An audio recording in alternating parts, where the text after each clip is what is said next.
Welcome back to my travel series. This is part one of my videos from the Low Countries. Some of the places I decided to visit this summer in the Low Countries did not meet anywhere near my expectations because the expectations I was given based on what I saw that motivated me to go there was not based in truth. Some of the places I decided to visit were inspired by places that were significant and real places that were in history. And when I got there and found what they were really like, it was good to be there, and I feel like it was good that I went, and I'm glad I went, they were totally different from what I expected. For example, I went to Doorn, Netherlands, which is just southeast of Utrecht, where Kaiser Wilhelm was imprisoned prior to his death between the First and Second World Wars. It is one of the nicest prisons I've ever seen, but it was a house with about 10 to 12 feet of grass around it on every side, surrounded by a moat. This is very different from the house that was depicted in the movie about Kaiser Wilhelm that I saw that even told me where Doorn was and made me look it up. So it was interesting to go there, but it was definitely different from what I expected.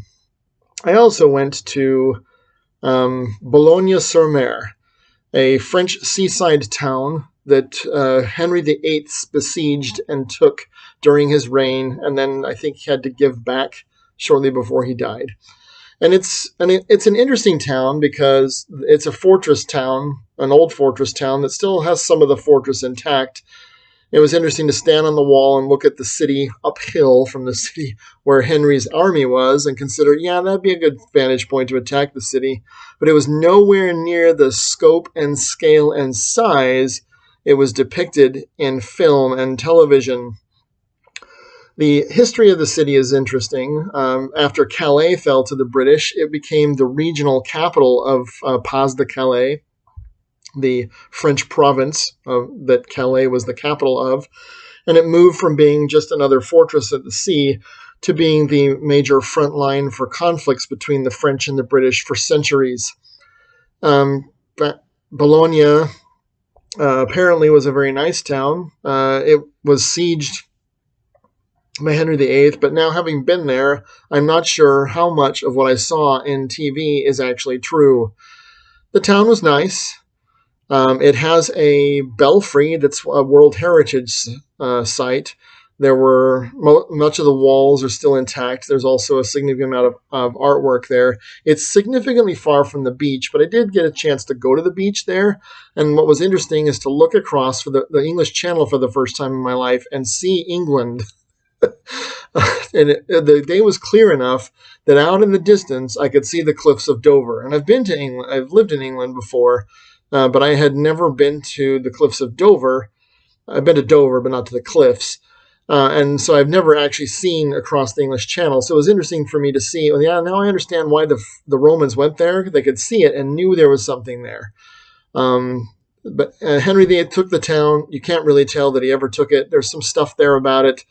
The museum there was also surprising. It's more of a regional museum than a museum about the castle and the siege. So if you do go there, I think it was €7, be prepared that it's more of a regional natural history museum than a museum about the castle and the siege itself. There was an entire floor, for example, dedicated to artwork. There was a floor dedicated to the natural realm with a large display on Alaska, of all places. And having been to Alaska, that was kind of interesting, but also very odd. And I don't know if they speak English there. I speak French, and I spoke French to them, and they didn't even ask any questions. I also went to Bastogne, made famous in America. It's definitely not even remotely what I would have expected, and there are other places that I believe are much more worth your time. I went to Berg Wilts, which is southeast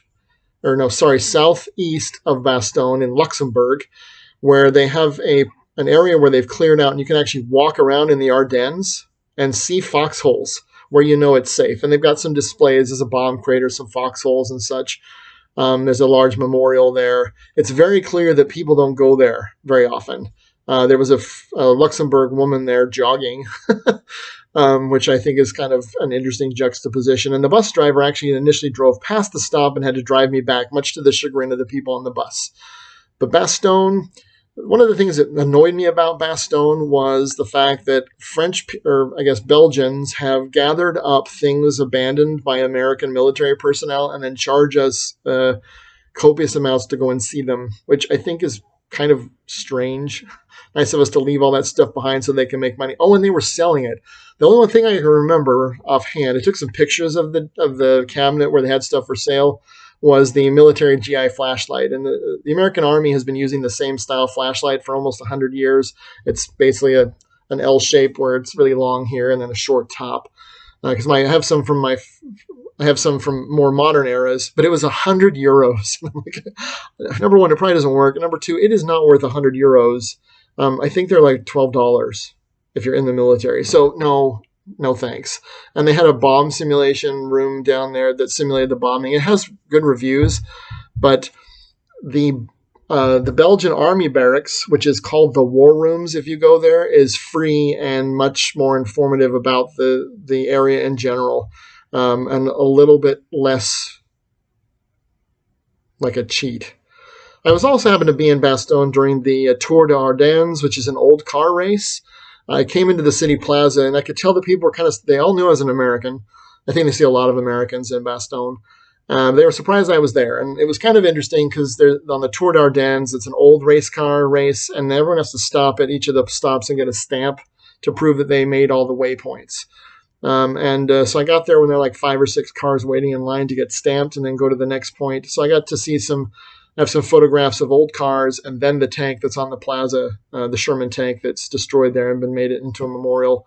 So I got to see some stuff that I don't think normal American tourists get to see. So that was not what I was expecting, and not what it was hyped up to be in based on our media back home. And that's really basically one of the things that I learned about travel. There were also some things that were not hyped up. I went to the American military cemetery in Margraten, Netherlands. It has almost as many American soldiers buried there as at Omaha Beach. And I'll make a video just on Margraten because it's actually a very interesting place. But almost no Americans know about it. In fact, the guy that I know there, well, I know his son, but there was an older gentleman who works for the government that I spent some time talking to in Kerkrade, and he said that basically most of the Americans who go there are people that the Dutch invite over who are family members, relatives, and descendants of the deceased in the cemetery. There's also a Private Ryan there, which I thought was funny. And 3 members of the 506th Parachute Infantry Regiment are buried there, none of them from Easy Company, and none of the names you will recognize. It's a very nice cemetery that doesn't get a lot of American visitors. And it has access still. Like when I went to Omaha Beach, it's become so popular based on Saving Private Ryan that they don't let you walk around in the grass. So if you want to go see one of the cemeteries, Margraten, Netherlands is a much better choice because of the ability to walk around amongst the graves, because there were Dutch people there tending the graves, and I'll talk more about that in depth. So anyway, that's one of the first things I noticed about the Netherlands is my lowlands, low countries trip: Netherlands, Belgium, Luxembourg, the Rhineland, and Pas de Calais. Is that the things that motivated me to go there looked very different in the media depictions than they do in real life. And you need to be prepared for that because there's a lot of that and there's a lot of revisionist history as well. The things we were taught and that we know are not true when you get there. I don't remember if I did that when I talked about Spain, but that was really prominent in Spain. About when I got to Spain, there were things about history that were not true when I got there and found out what was really true. That was probably the biggest thing about Pamplona that was very interesting to me. Anyway, thank you for tuning in, and I hope if you get to the lowlands, you have a good time, and that the things that you see enlighten your mind and broaden your horizons and perspective. Godspeed and happy travels.